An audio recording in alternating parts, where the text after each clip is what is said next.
83 cents a month. Yes, only 83 cents a month to receive each month the Nostalgia USA, the only digital magazine that has over 12 hours of audio and video integrated throughout each issue. Now, I know that everyone listening to this podcast now over 11 years, all free, can afford 83 cents a month. What a deal. Go to oldtimeradiodvd.com today to subscribe. Guaranteed you'll be glad you did. Let's now join our featured presentation.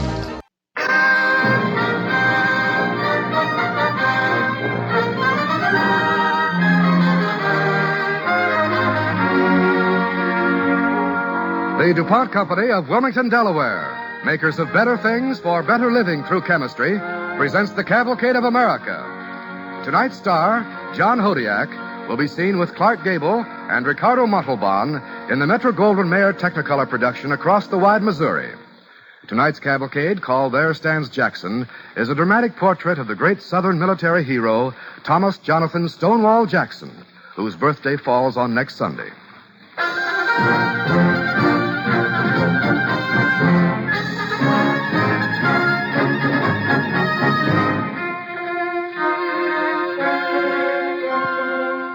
And men will tell their children, when all other memories fade, how they fought with Stonewall Jackson in the old Stonewall Brigade.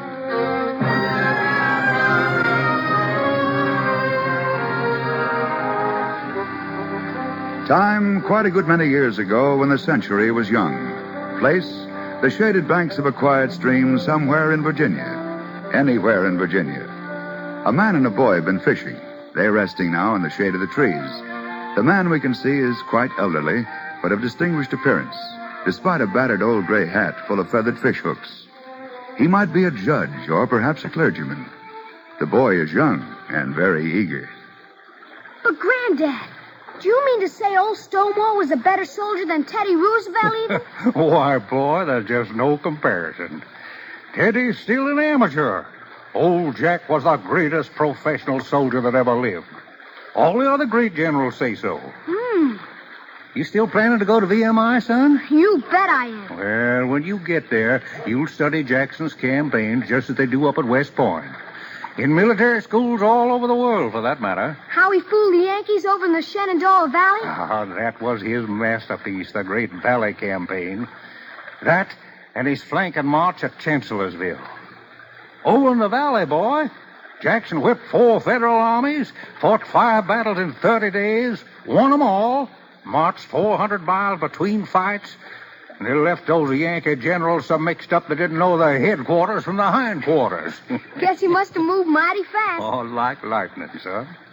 Foot cavalry, they called us, 'cause we covered so much ground. Well, if he marched around so much like that, why'd they call him Stonewall? Oh, now, son, I've told you that story 20 times if I've told it once. Oh, I never get tired of it. Sure. Honest, I don't.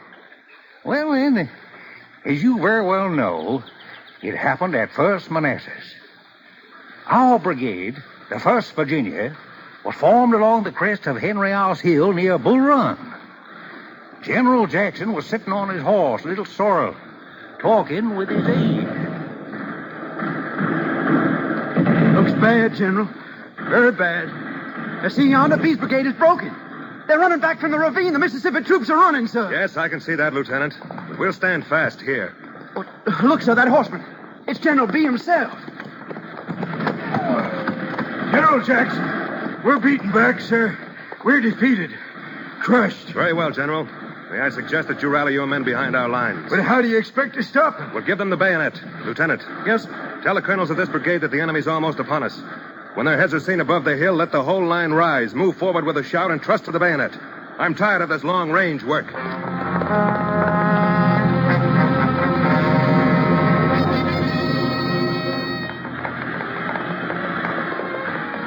With that, boy, General B took heart.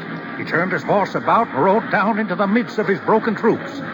His horse was killed beneath him, but he leapt to his feet, shouting, Men, look!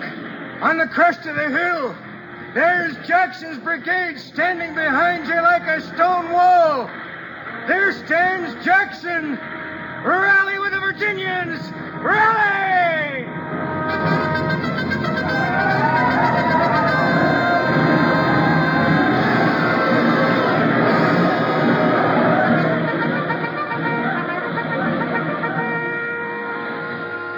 A moment later, son, General B fell to the ground, mortally wounded. But he had given an immortal name to a great leader of men. The next night, in bivouac on the victorious field of First Manassas, General Stonewall Jackson wrote to his wife. My dear Mariana, yesterday we fought a great battle and gained a great victory, for which all the glory is due to God alone. Whilst great credit is due to other parts of our gallant army, God made my brigade more instrumental than any other in repulsing the main attack. This is for your information only. Say nothing about it. Let others speak praise, not myself.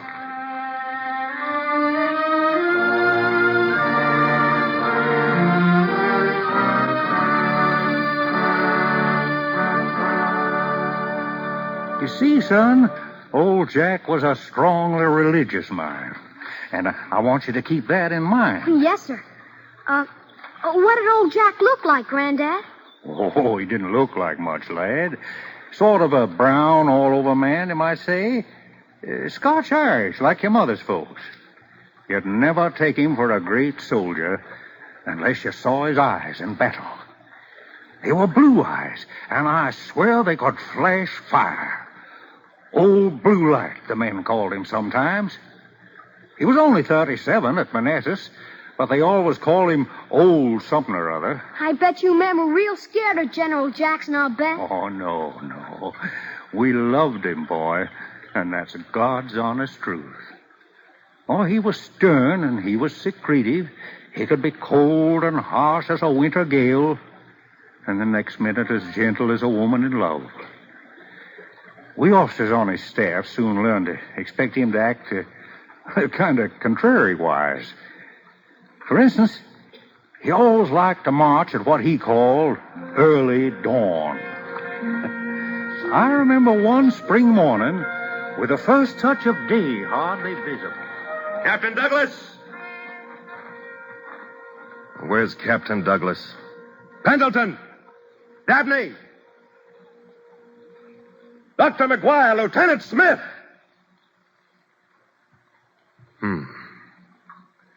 Jim, you Jim. Yes, sir.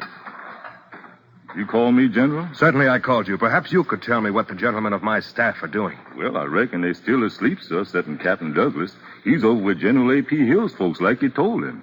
Here he comes now. Good morning, Captain Douglas. Good morning, sir. You have a report from General Hill. He's ready to march? His staff is at breakfast, sir, but the general... well, sir, he's not awake yet. Not awake. He was ordered to move his division out at 4, leading our column. You have a watch, Captain Douglas? Of course, sir. What time is it, Captain? 3 minutes past 4 o'clock, sir. Here, you will kindly examine my own watch. What time does it indicate? The same, sir. Plus 10 seconds. Captain Douglas, you will return to the headquarters of General A.P. Hill's division. Awaken him if necessary. Ask on my authority to see his watch. If it agrees with my own and yours, you will instruct General Hill to turn over his command to Brigadier General Branch at once. Yes, sir. Very well, sir. Morning, General. Well, Major Dabney at last. Where's Captain Pendleton? Where's young Smith? Sandy and Smith will be here any minute, sir. Hot breakfast. Yes, sir, sure is. Ah, Jim, you're a wonder. Major Dabney, Yes, sir. you slept well, I trust? Excellently well, General. I'm feeling quite refreshed. Then you'll require no breakfast. Neither shall I, nor will the other officers of my staff. We're 5 minutes late right now. Jim. But, General, sir, she's all ready. Nice and hot. Sweep that stuff off the stove, Jim. Dump it. On the ground with it, Jim. Yes, sir. My, oh, my. Come along, Major. We've much to do. Orderly. Orderly, where are the horses? You, Sergeant Shortlift. My, oh, my. Ain't that a shame? Oh, Good my morning, good... Jim. Breakfast ready? No breakfast, Captain Pendleton. No breakfast? Not nary a bit, nohow. General's orders, sir. Oh, up on his ear again, huh? Well, I must say you're cheerful about it, boy. I had my breakfast, sir. Captain. What is it, Jim? Action ahead, Captain. Real action. Show is shooting. Well, If you know that, you know more than I do. How do you know, Jim? The general, sir. He's been praying in his tent nearly all night. Just praying and a-praying.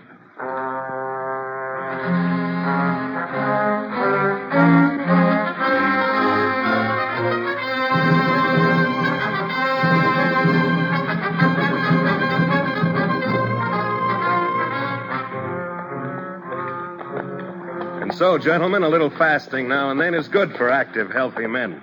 Am I not right, Dr. McGuire? I'm a staff surgeon, General. I know nothing about diet. Hungry, McGuire? I could eat General Hooker, Yankee boots and all. We'll see what we can do for you at the next halt. General Jackson, if you please, sir. Yes, Captain Douglas. General Branch, sir, he asked me to inquire where we're going. We're moving toward Hooker's Union Army. Our route is known to General Lee and to myself, and to no one else, save God. Gentlemen, if this old coat of mine knew the roads we're taking, I would burn it with fire.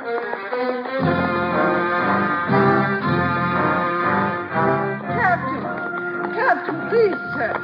Please. Ma'am, you will kindly get out of the road. This is General Jackson. General Jackson, please, sir. Ma'am, I must ask you to let us pass. Now, Douglas, don't bully the woman. You gentlemen ride on. I'll see what she wants. Dr. McGuire, please stay with me. Now, ma'am, what can I do for you? My Johnny. Will he pass this way? I've got to see my Johnny. Your son, ma'am? Yes, sir. And he's in the Army? Yes, for 2 years now. What regiment? 5th Virginia, sir. Part of my old brigade, McGuire. General Colston's now. That's right, sir. Well, ma'am, unless I'm much mistaken, Colston's infantry will begin to pass this fork in 5 minutes. Dear God. The 5th Virginia should reach here in less than 10 minutes. Oh. You'll see your Johnny then, I trust. Thank you, sir. How can I thank you? Been more than a year Yeah, since... ma'am, give your thanks to God. Dr. McGuire, stay here with her, if you please. See that she finds her boy. Yes, oh, sir. God bless you. And, Doctor, you may report for breakfast up ahead in 15 minutes.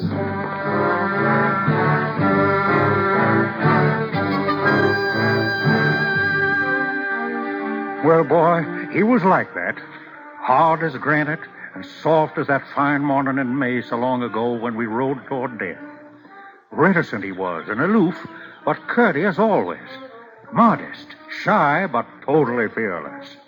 Sure of himself always in the field, and sure of his God in a humble way. That night, we camped before Chancellorsville. Some 60,000 of us under Lee and Jackson against 125,000 Union troops under Hooker and Sedgwick. Captain Douglas, you will ride with a message to General Lee. Tell him that upon further reconnaissance, I withdraw my opinion of this morning. The general is right. We must concentrate upon Hooker rather than upon Sedgwick's corps. Await his reply. Yes, sir. General Jackson, sir. Yes, Douglas? It's grown colder, sir. Shouldn't you wear your cape? Shall I get it for you from the baggage? Oh, the general didn't give that old cape away, Captain. He throwed it over Lieutenant Smith under your... Hush up, you, Jim. Young Smith gave me the cloak. I've given it back, that's all. Get along to Lee, Captain. You have a hard ride ahead. Yes, sir. Good night, sir. Jim. Yes, sir? Where's my Bible? Right here, General. I had it all ready. You may open to the book of Joshua, chapter 10, verse 8. Mm-hmm. Read what has been written, Jim. So Joshua ascended from Gilgal, he and all the people of war with him, and all the mighty men of valor. And the Lord said unto Joshua, Fear them not, for I have delivered them unto thine hand.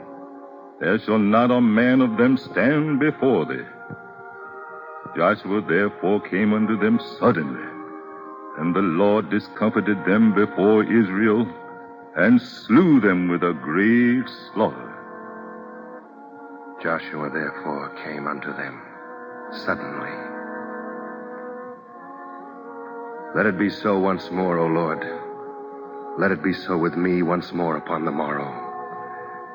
As it was in the valley, O Lord God of hosts, so let it come about again, if it be thy will. If it be thy holy will. Amen. Amen to that.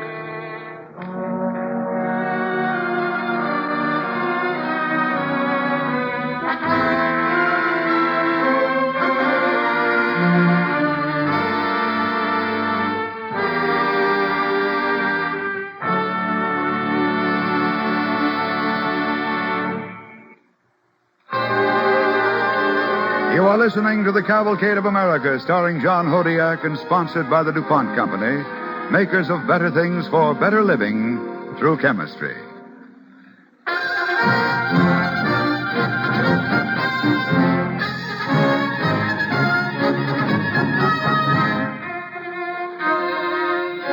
And so we return to our dramatic portrait of Stonewall Jackson as painted in the words of an elderly Confederate officer many years ago.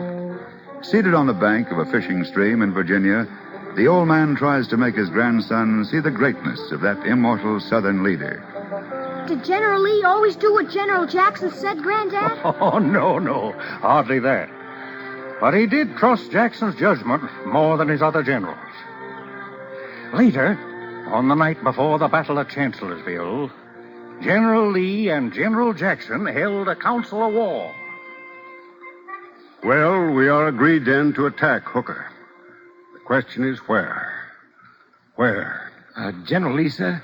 Yes, General Stewart. What says the cavalry? I just had a report from Fitzhugh Lee scouting, sir, on our left flank. He tells me that Hooker's right is in the air, almost completely unprotected. His breastworks face south and south only. For General Stewart, are there roads? Roads by which we could send out a flanking force all across the Union front and unobserved? I doubt it. There is a road, sir. There is, General Jackson? Yes, sir. I sent Hotchkiss earlier today to find out. There's a forest road, well hidden, used only to cart iron ore from Welford's furnace. I have a map, and I have Mr. Welford himself to serve as guide if need be. Excellent. Let's take a look at the map, General. Yes, sir. Good. Good. General Jackson, what do you propose to do? I would go around here, sir. Yes? Here's the westward limit of Hooker's fortification. Right. The hidden road comes out here, beyond his line. I see. I could turn him, sir. I could swallow him up. If you are not observed, General Jackson. I shall come unto him suddenly. Yes, you usually do. But if they catch your second corps extended along that road before you can wheel into front, they'll crush both of us completely. Finally. It's that, or retreat again, sir. Very well, then. So be it. When can you make a start? My troops will move out at 4 a.m. Good. General Stewart will cover your movement with his cavalry. Now, gentlemen, perhaps we can get a little sleep.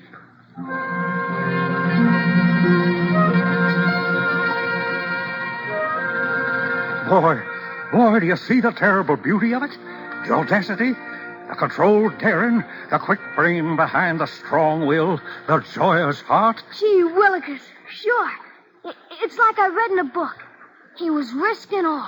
He was proposing to order nearly 30,000 men, 15 brigades, to move out of a battlefront already formed and fortified into a long, thin column.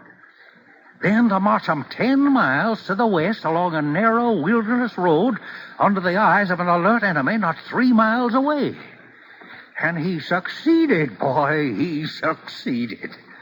On the next afternoon, he was deployed right spang across the Federal flank, every man in position.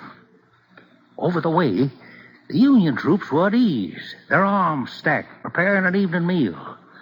Watching them from a hill with his division commanders, Jackson took out his watch. Gentlemen, it's 5:15 o'clock. 2 hours of daylight left at the most. Are you ready, General Rhodes? Yes, sir. You can go forward then. Please signal Major Blackford to sound the charge.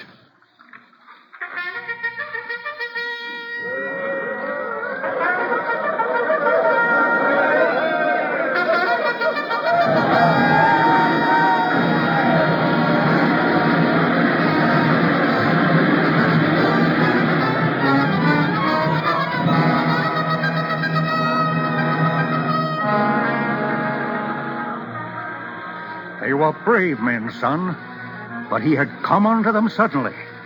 They ran. They had to run. They were overwhelmed, rolled up, surprised, discomfited before Israel. But their numbers were very great, and they were brave, and they rallied.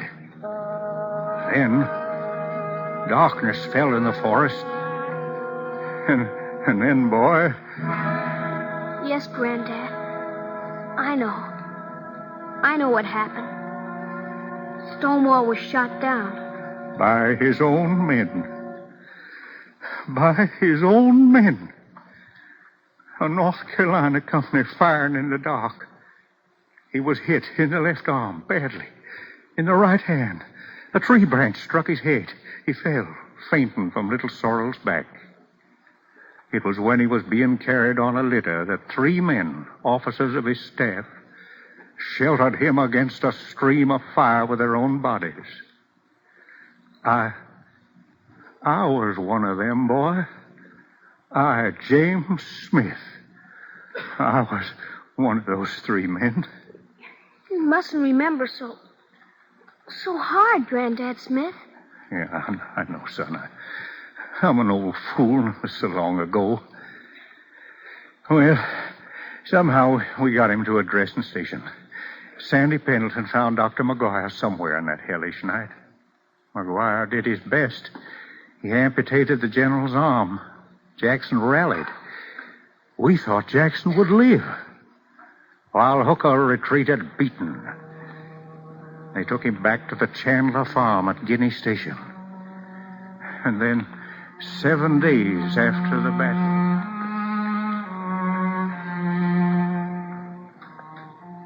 How is he, Doctor? I'm very sorry, Mrs. Jackson. Everything we could do has been done. But the pneumonia...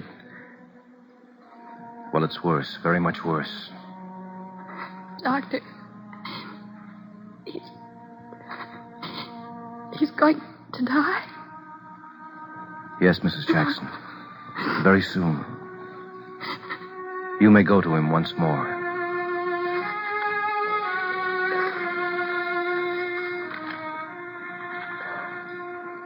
Anna. Tom.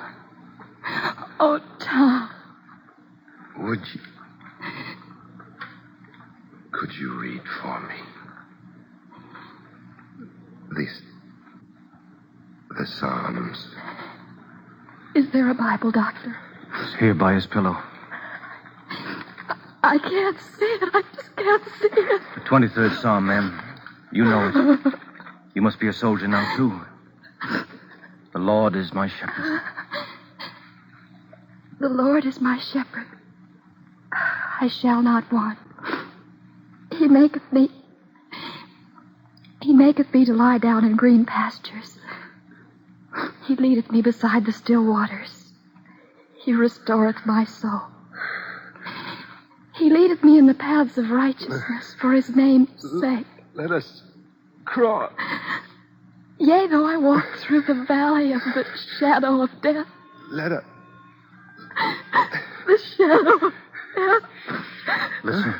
Listen, ma'am. Let us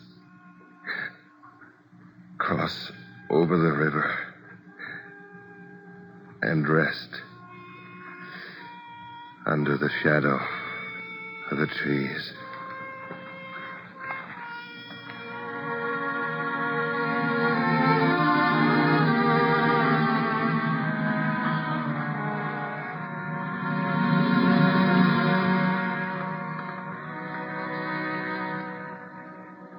Granddad. Sorry he died. Truly I am. Why did he have to die, boy? Why did it have to happen that way? I don't know, sir. Nor do I. But I know this. I threw myself between Jackson and death in that wilderness grove as the gun spat flame in the night. But still, he died. It was I, Lieutenant James Power Smith, staff of the 2nd Corps. It was I over whom he threw that great cape as I lay sleeping in the cold on the night before Chancellorsville. But he died. But, Granddad, it was so very long ago. Yes, so very long ago. We must let him rest with all the past in the cemetery at Lexington. As it was said of another hero, there, through the common ages, when his sword is rust and his deeds in classic pages, mindful of our trust, shall Virginia bend and lowly, still a ceaseless vigil holy, keep above his dust.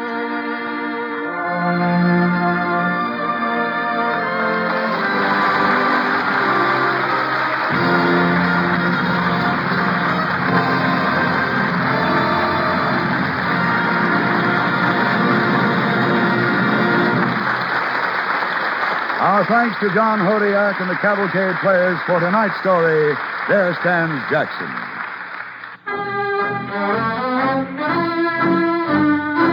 Next week, the star of the DuPont Cavalcade will be Montgomery Clift. Our story, Metal of the Moon, tells of a young man who unlocked a door that defied the men of science for many years and brought us a new magic metal. Be sure to listen. Tonight's DuPont Cavalcade was written by George H. Faulkner. In the cast with John Hodiak, you heard Charles Dingle as Grandad Smith. Music was composed by Arden Cornwell and conducted by Donald Voorhees. The program is directed by John Zoller.